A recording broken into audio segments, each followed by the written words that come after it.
Welcome to the First Fight series, episode 9, with the one and only Frankie Edgar. Thanks for coming on the show today, Frankie. My pleasure. Always good to talk to you, Jenny. Thank you. Now, for those of you who don't know, my husband actually was on Tough with Frankie. You were his coach, and that's kind of how we ended up in New Jersey. And I have to say, I couldn't be happier that he ended up with a team like the Ricardo Almeida, Mark Henry crew. You guys are... New Jersey's a little bit of an issue maybe, but you know. Hey, you know what? I love New Jersey. I always picture myself on the East Coast, just not necessarily New Jersey. Yeah. So definitely happy to be here. And you guys are some of those people that are... You get what you see. I'm really happy he found you because you're as genuine as you guys all come off to be. Now you, I feel like, kind of take the role as a leader on the team, and a lot of people don't really fill that role in fighting, especially. I feel like it's an individual sport and some people can be very selfish. You have to be somewhat selfish, but I love seeing how you've really mentored a lot of people, my husband included, and even the up and coming guys. You're the first one there, the last one to leave, and I really think the secret to your success is there is no secret. You're just working hard and there all the time. Do you feel like that leadership role is a natural role for you to fill? I think it kind of came just through experience and age, you know, as far as this team. But, you know, my whole life I wrestled. You know, I was a leader in high school and in college, captain of both teams. So, you know, I probably have it ingrained in me to kind of, you know, lead. And I was the type of leader to more lead by example, and I feel like I do that here. You know, but when someone needs someone to talk to, especially these younger guys, I definitely lend them some of my experiences because you can't get experience but with time. So I have that, plenty of that. And, yeah, I mean, you know, it's all about giving back too. You know, kind of when you come from that wrestling background, you know, I still, you know, I own a wrestling club and you see kids giving back all the time. There's alumni in the room all the time. And that's kind of how I kind of want to continue to through the MMA, you know, world. Just same thing. You got to give back to the new generation to keep it all alive. Well, I think that really contributes to the success of the team too, because like I said, even though it's an individual sport, a team's really important to have that tight-knit group, because it can be a very lonely existence for those of you who have fought or know what it's like. It's not that glamorous. Yeah, no, it's it can get lonely. It's nice to have someone to, you know, brush ideas off of, or just even say, hey man, you know, just life experiences, you know, what it's like at home, or what it's like after the gym, and you know what stresses that brings, and it's always good just to talk about it. You know, dudes especially try to be all macho and not talk, but locker room talk is kind of a way to talk about it, maybe bust each other's balls, this and that, kind of just to alleviate some of the stress that comes from fighting. For sure. And that's kind of one reason why I do this podcast, is to show that the people behind fighting, there's stories, and a lot of times I think there's a big disconnect between the fans and the fighters, the most so in this sport. I feel like you don't really see a lot of people who watch football and say they can throw the football like Aaron Rodgers or Tom Brady, but I feel like with fighting, everyone thinks they can fight. So yeah, everyone thinks they can fight. I think it's just, you know, human nature, you know. Mm-hmm. Plus, like, you know, everybody plays the other sports. Not everybody fights. If everybody fought, they would realize that they can't fight. You know, everybody plays football. That's what or basketball or baseball growing up, and they realize, wow, I'm not that good at it. You know, but fighting, I think I could. You know, I hit someone once when I was 17, knocked them out. I could fight, and it's a big difference. You know, there's a big gap between, you know, fighting someone when you're 16 to, you know, being a professional fighter. Oh yeah, they have no idea. One day of practice is a world more than the average Joe knows. Absolutely. So let's just get right into it. I want you to get into your story. I've been excited to hear about this. I feel like you're just one of those people that, correct me if I'm wrong, is a born fighter. Like, you were lucky to find maybe a career that fits you perfectly. I agree, for sure. I kind of grew up scrapping, like, you know, just in the neighborhood and stuff my whole life, even throughout high school, even in college a little bit. You know, over in Seaside, it's kind of the nature of the beast when you're spend some summers on the boardwalk. So yeah, you know, I luckily I found fighting, and it came from wrestling, and you know, I remember being in college and, you know, not knowing what I wanted to be. At one time I thought I wanted to be a lawyer, so I was a political science major. Wow. And then halfway through it, I'm like, I'm not going to school after this again for 3 more years. So fuck that. Yeah, forget that. I'm not into that. So I decided, you know, I didn't know what I wanted to do. I was probably going to go, my father owned a plumbing company. I was probably going to work for him, but remember telling my wife or fiance at the time, Renee, like, I wish I could work out for a living. I'm good at working out, you know, because fighting really wasn't even an option, you know. I think The Ultimate Fighter was what got my attention. That was season 1 of it. I think when I first started, there wasn't even a 55-pound division in the UFC. So I graduated college. Like I said, the Ultimate Fighter show kind of got me interested in it. I found a place to train. It actually was Kurt Pellegrino's old gym. He was just a local kid. He ended up moving down, and so this kid Rob took it over. I found a place, and I was training like 7 days a week right away. You know, right from graduating college, I was working for my dad as a plumber full time, and right after, right to the gym. I did that for a couple of years, but my first fight actually came probably about 3 weeks after I started training. I was doing really well in the gym with the guys, and the kid asked me, "Hey, there's a smoker show up in the city. Do you want to fight on it?" I'm like, "Hell yeah, let's do it." You know, smoker show was like pretty much just a unsanctioned event. They have them at boxing gyms or karate schools up in the city. They're all over. Called smoker shows because everyone's always smoking in there. So I'm now a couple weeks of training. I'm about to go to this fight. I remember it was July, I think first week of July back in 2005. I remember it was hot as shit, and drove up with my buddy who I actually was a plumber, worked plumbing with. I drove up with him. You know, it was a Sunday, so no traffic. Got to the city, you know, fairly easy. I remember taking a nap on the way up, kind of cool. My buddy couldn't believe it. He's like, "How do you taking a nap, but you're about to get in a fight?" I'm like, "We probably do this every day, you know." So we get up there, and somehow I end up being the main event.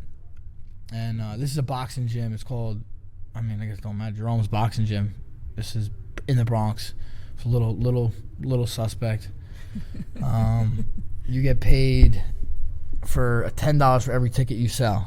So I sold 16 tickets, so I made $160. I somehow go out there like, "Dude, you're going to be the main event now." I'm like, "All right." Now, there was no weigh-in. There's no ambulance. There's no medical team. And I was fighting one 15-minute round. Just go. 15 minutes, go. Oh, my God. This is my first fight.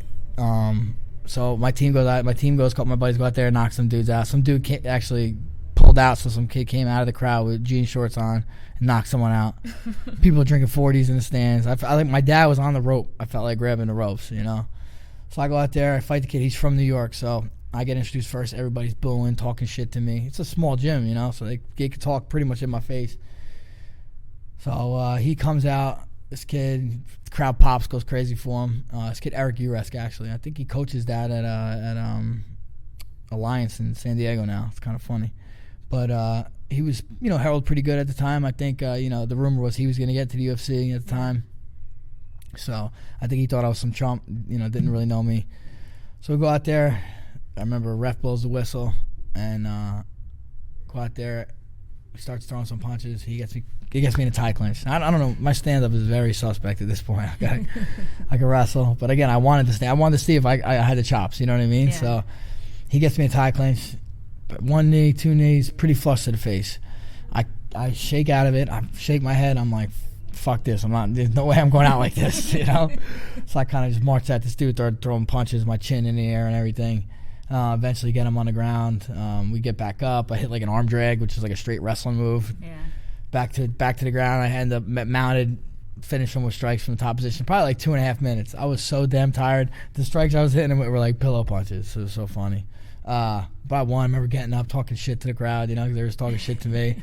Something I probably never do nowadays, you know. It was cool. Everybody jumped the ring. Was your family all there? My father was there. My mother wasn't going to this place. Imagine. Yeah, she wasn't going. So my father was there, and my wife was there, and you know all my boys actually. A bunch of the guys that still come to my fights today. Chris was not there yet. Actually, I met Chris I think like a week after that. Oh really? Yeah. Okay. Yeah. So, but Steve was there. You know, Mark Lee, all these guys that come up. So, we actually, you know, I went out. Another thing, I wore the gloves that I was training in for 3 weeks. Just to keep that clear, all right? You know, there was I wore the gloves. They might have been. Were there any rules? There was no. Oh, yeah, I left that good. So there were no rules, and my gloves might have been sweaty from the practice the night before. You know what I mean? And I actually headbutt the dude in the fight. So that was something. How big was this guy? We were about the same size, believe it or not. He wasn't tall, but he was a lot thicker than me. He was a lot thicker than me. Yeah. He probably was like, I'd say I was probably 150 at the time, 55 at the time. He was probably 160, 65. But yeah, I was able to hit him with a headbutt. So that was my kind of go-to at back in the day. So I kind of brought that back. Yeah. So hit him with the headbutt, and then we go back. We actually went to Newark to the Portuguese restaurants for dinner. You know, and I looked like I did not get into a fight. So, my nose was bleeding a little bit. I go into the bathroom, and I blow my nose. Boom, blow my nose, and my face just deforms, fills with air. I'm like, dude, what? Like, I literally watched my face go from normal to looking like a mutant. Didn't really know about. And I didn't know. No, I had no idea. And Steve, me, I'm like, oh my, dude, what's going on? So I'm trying to push the air out of my eyeball. Could hear it crunching in between my scalp and my skin. So then I go out. My parents are sitting there, like, what the hell is going on? And I remember I called my buddy who was married to a nurse, and she told me, oh, you probably broke a sinus passage.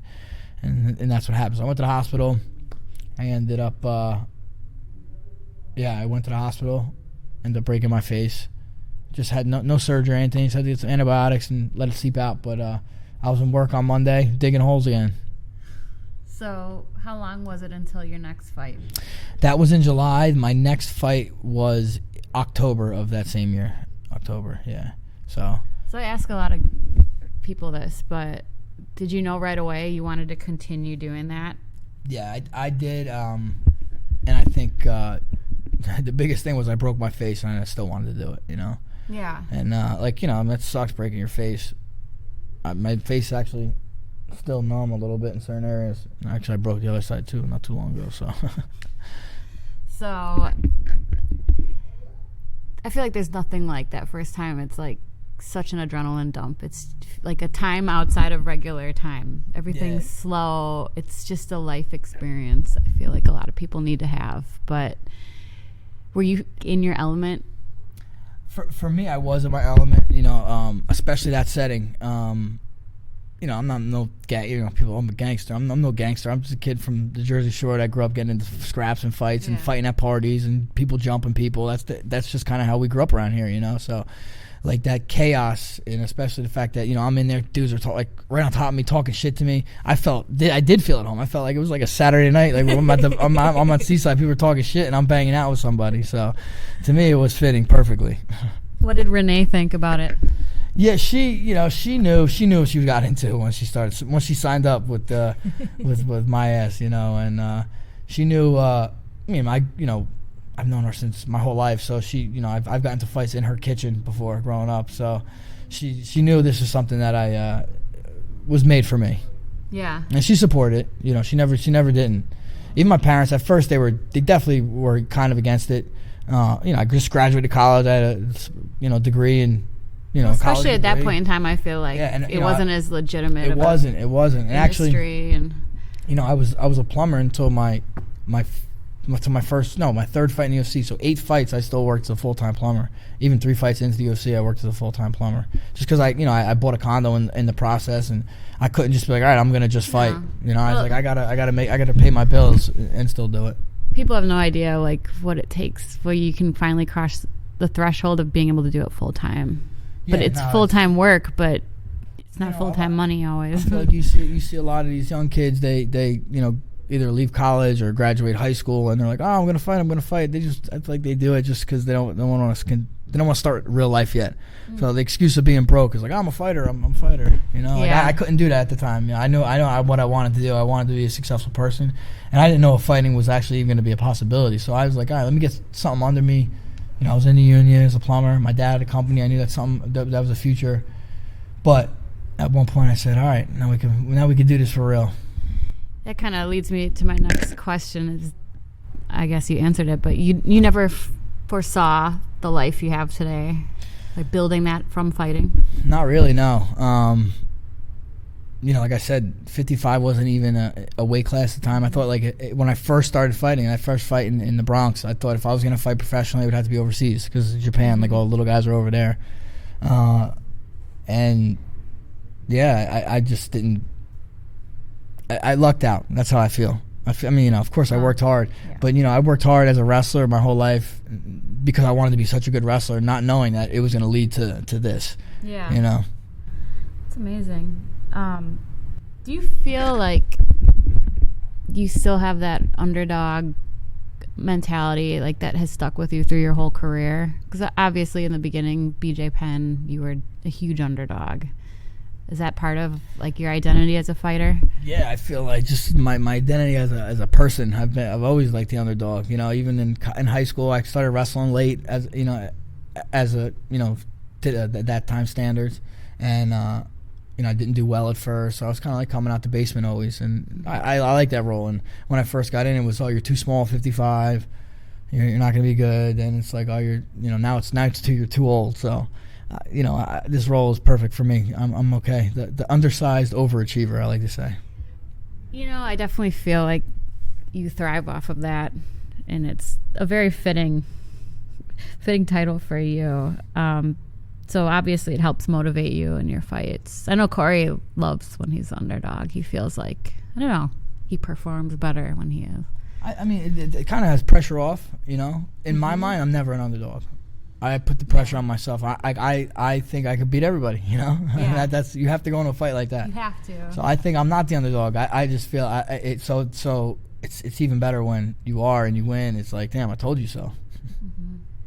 So one thing I want to talk to you about is how, I'm sure you've seen it being in it long enough, that the industry is kind of taking a different direction as of late. Probably, I would say Conor McGregor was a big influence in that, but a lot of it's more about the entertainment factor and the marketability. And I kind of like how you've stayed yourself this whole time, and you haven't really bought into that whole concept. Is that something that you ever thought about changing about yourself, or what do you think about the direction the industry is going in?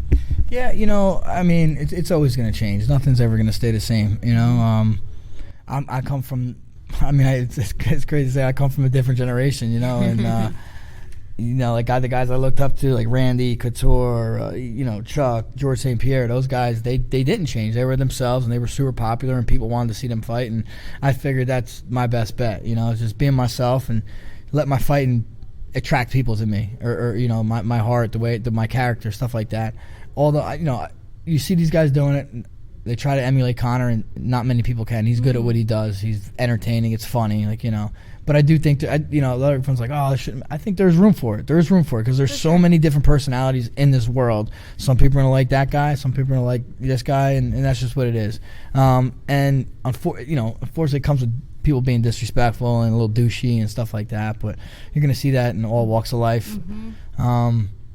I feel like it's a skill. He's good at it, but it's not everyone's good at it. You got to do what you're good at, whatever it is. Like something else, it's like what did I say? I forgot who it was. Some athlete said, he tweeted out, keep the same energy that you did when you doubted me. The praise, keep that same energy. It's like, it's like all these dudes that got out there, like, they're the best. I'm the best. I'm the God's gift to fighting, this and that. Then they lose, and it's no big deal. No, keep that same energy on the opposite side. Like, you're not the man. Say you're not the man. Say you're wrong. I just feel like these guys lose and they're still praised. I don't get it. Like, back in the day, if you talk mad shit and you lost, everyone dogged you for a little bit. Now it's like, it's all right. He's still the man. What? Don't make sense to me. So do you think there's room for other Frankie Edgars? Like, you're you. I feel like you've established your personality in the sport. Do you think there's room for guys like you that just keep doing what they're doing, a fighter's fighter, really? I think so. I mean, you see guys, Whitaker, he was kind of like that, Adesanya's not, but he's not. Whitaker. I like Whitaker too. I like his style. But like, people give that Israel Adesanya flack, but bro, he just believes in himself. I don't think he's ever like, to me, if you believe yourself, you say you're the man, you're gonna knock people out. You should say that. Mm-hmm. You could say that without being disrespectful. And I don't think he's disrespectful too much. You got to sell fights too. I agree with all that.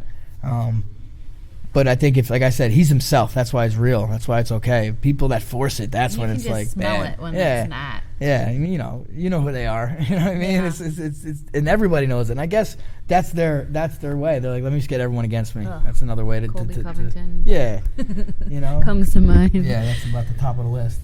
So, like I said, you're a fighter's fighter. I think you really proved that when you took the fight against Brian Ortega. A lot of people wouldn't probably have taken that fight. It's a huge risk. Do you regret that decision? I don't. It's who I am, I guess. Yeah. It's kind of the person I am. I regret losing. Yeah, I regret getting hit with that head or that elbow. Yeah, but I mean that's the way it goes. That's how life goes. It's an unforgiving game. It is.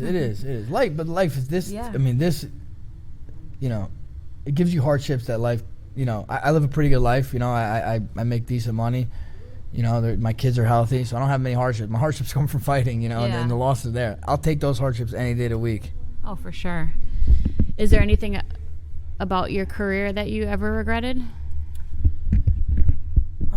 No, I don't think so. I think it's not always, it's the journey, right? Yeah. Say it's not the destination, it's the journey. So every little thing that happened through my career kind of brought me to where I am today. So I'm like I said, if I was to never fight again, I put my all into this, and I'm okay with it. Yeah, but I think that's why you can continue to do it after such a long journey.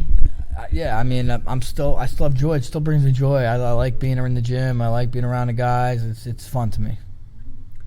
So, what loss would you say was the hardest to overcome? That's tough. That's like saying, which kid do you love more?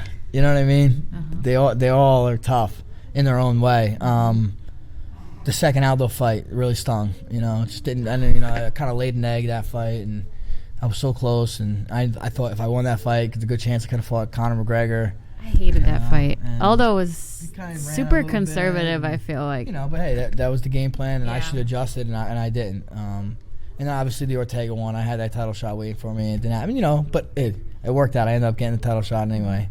And even that last one against Max, that was tough too, knowing that was probably maybe my last shot at 45. And, to fight the best guy, everyone's saying he's the best ever, this and that, and coming up short, it's tough to swallow. But, I thought really was classy in that fight too, the way he talked about it. You don't have to be enemies. It was really cool to see how he said you influenced him in his career. And like you said, are there room for people like me? He's even more so like that, I mean, he's been himself. He's super respectful, but he's entertaining too. He says some good stuff, says some funny stuff. I think that you could sell without being a dirtbag.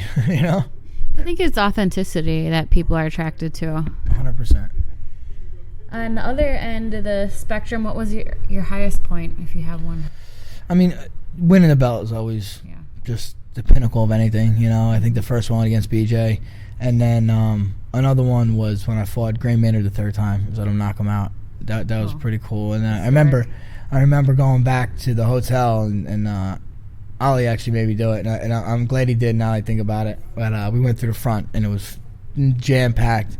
And I thought I was going to get in a fight almost walking to my hotel, but everybody was all over me. It was just it was a scene that you would see like in a movie, and it was something that I'll remember forever for sure. Just to finish up, what is fighting to you? Fighting to me, fighting's life. I mean that Mike Tyson thing. On his show, he said it. I said it in that little video I did with the promotional video I did. But the way you fight your fight is the way you live your life. And that's true. What you do, the way you do anything is the way you do everything. Mm-hmm. So, to me, the way I fight is kind of how I live. With a lot of passion, but with a lot of heart, and that's what you try to do.